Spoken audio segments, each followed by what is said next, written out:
Well, it's 4 a.m. and I was just scrolling through the Facebook. Um, there's a thing on one of our local community pages where somebody had talked about the proposed pay increase for our local police, and it's quite a bit, a 21% pay increase. In Canada, police officers make in excess of $100,000 per year. It's a very high paying job. Anyway, there were people on both sides of the issue. Um, one person pointed out that, these people who are already really highly paid are asking for even more money while people were lining up at food banks and whatnot. And that was a legitimate point. Um, some people were talking about how dangerous the job of being a police officer is and all that, and stressful and this and that, and how they should how they deserve this extra money because they're heroes who protect the community and all that. And I tend to be kind of skeptical about that based on my own experiences with them. And one person mentioned how the policing is actually not even in the top 10 of the most dangerous jobs in the world that a person could be doing. And that is actually true. It isn't. Um, uh, Being a taxi driver is actually a much more dangerous job. And there are a lot of other jobs that are much more dangerous too. Anyway, I'm going to tell you a story now about the time that I was driving a taxi cab, which was back in 1990. And that was in Perth. Wasn't in Smiths Falls, where this police department they were talking about is now. It was in Perth with the Perth police, with the town of Perth police. And anyway, I was driving a taxi cab, and I had the police putting people in my car who they didn't want to deal with because they figured they were more trouble than they were worth.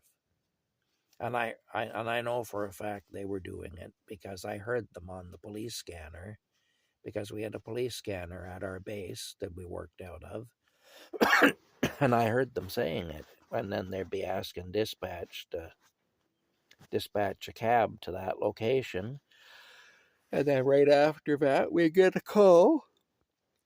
Same voice as we heard on the police scanner, asking for a cab to be dispatched to that location. Of course, the dispatcher from the police would not identify herself as calling from the Perth police.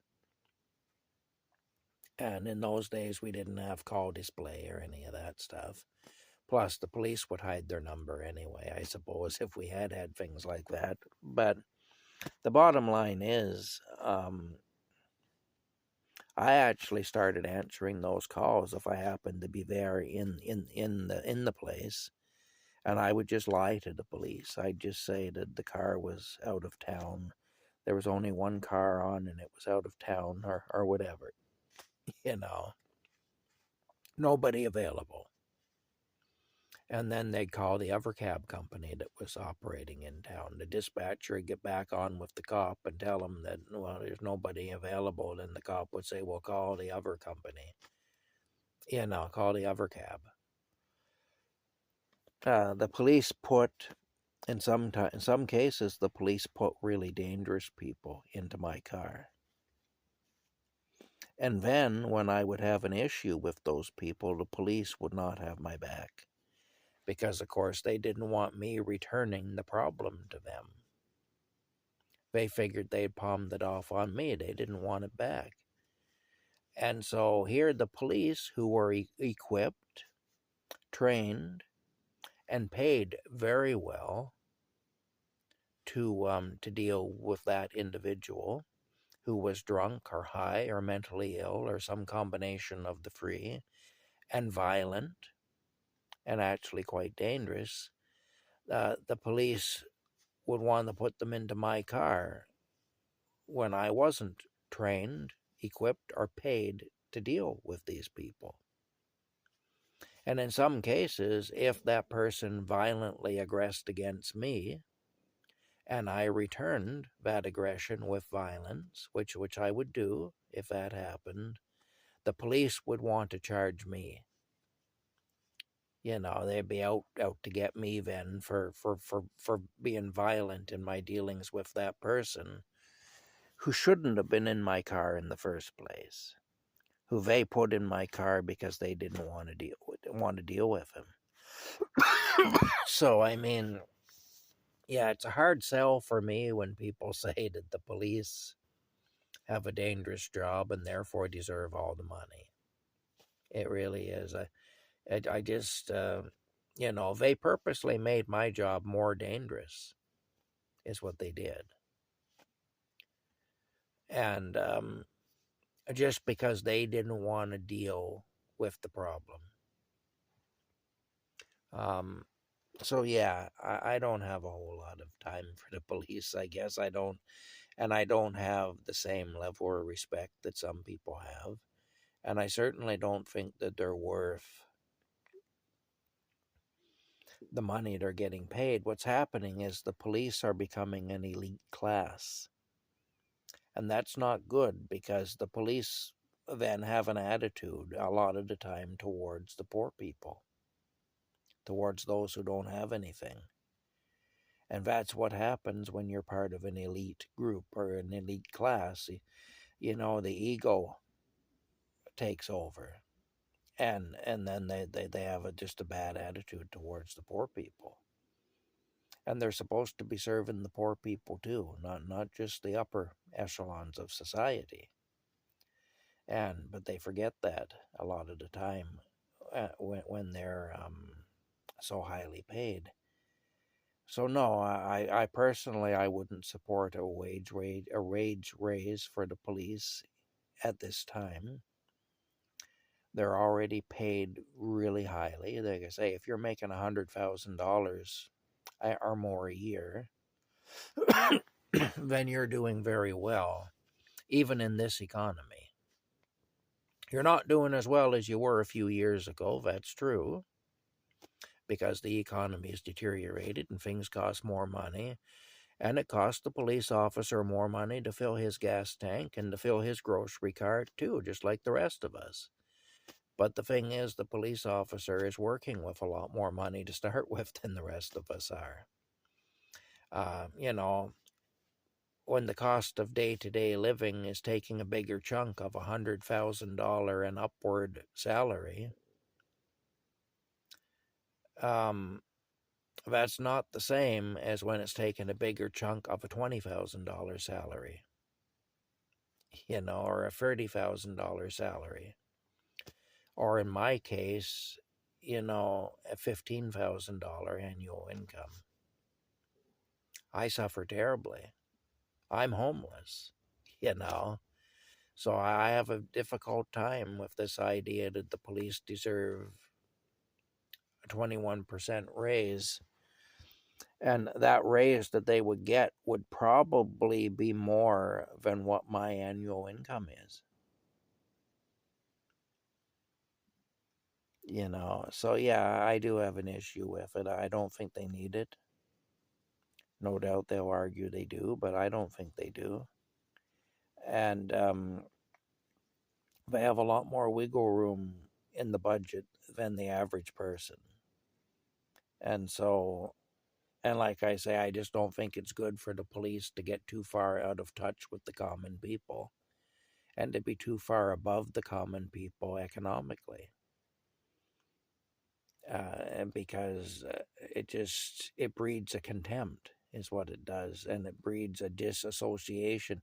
You get police officers then who can't relate to the struggles of the common people, even if they were the common people themselves before they were the police. They'll soon forget what it is to be a regular guy, working at a low wage job, just scraping by. And I mean, I've seen it in their attitude towards poor people. I've seen how they'll target the vehicles of poor people. I mean, I've had it happen to me where they'll target me because I'm driving an old vehicle. And they'll target me and they'll tell lies about me. I've had that happen too. They'll perjure themselves in court and claim that I did this and I did that when I didn't. And it's their word against mine. And of course, they win because they're the police. But I've actually had that happen. And yeah, it's not good. I mean, so like I say, they're too far out of touch with the common man at this point as it is. More money would put them even further out of touch.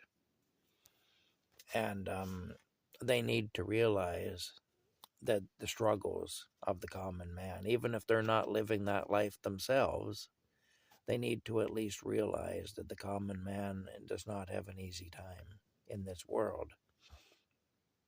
And we don't need them making things harder on us for no good reason. Just to up the statistics or whatever, just to get a feather in their cap or whatever it is that they're after, that they want to do on the backs of the common man. I mean, when I was driving a cab, I was a working stiff. I was just making enough money to get by, and that was it. And these police who were making a lot more money than I was, and, who I was paying, my tax dollars were paying, because I was a taxpayer. My tax dollars were paying for these police. And then they were putting these people in my car, and in some cases, people who were quite dangerous. And then they would want to hold me to account when a violent confrontation would happen. I'm the guy they'd want to put in jail. And it's like, look, I'm not equipped. The only thing I can do with a guy like that is hit him, especially when he's physically attacking me. Shouldn't have been in my car in the first place. That's the bottom line. Should never have been in my car in the first place. You put him there because you didn't want to deal with him. So, that's it anyway. So, yes, I would lie to the police. I would tell them that there was no car available. Even though I was a driver and I had a car sitting outside, I could look to my right and see the car that I was driving. And I could have got into that car and went down there and picked that guy up. I wouldn't do it because I knew it would end badly. I knew in most cases this person would cause issues, and the police would not have my back because they didn't want the problem returned to them. Anyway, that's it. I think the police should make do with the money they're making now. They make good money here. I know in the United States there are cities where the police don't make very good money. So for any Americans who are listening, you may wonder what I'm talking about when I say that policing is a really, really high-paying job. But in Canada, it is. These guys are making $100,000 per year or better, plus benefits. They have really good benefits, too, the police do. They do very well. And, taxpayers who are struggling just to stay in their homes if they haven't lost them already, and who are lining up at food banks and everything else, should not be subsidizing the police to the degree that they're now required to do so. So yeah, I'm saying no on the raise. I think it's a bad idea. And I think the optics of it are bad. I think the fact that they're asking for that when they already make the kind of money they make shows that they are out of touch with the common man, and that's really too bad because, it speaks volumes to the situation we're in and to the relationship that we have with the police. Really, it speaks volumes. Anyway, that's it. We'll talk to you later.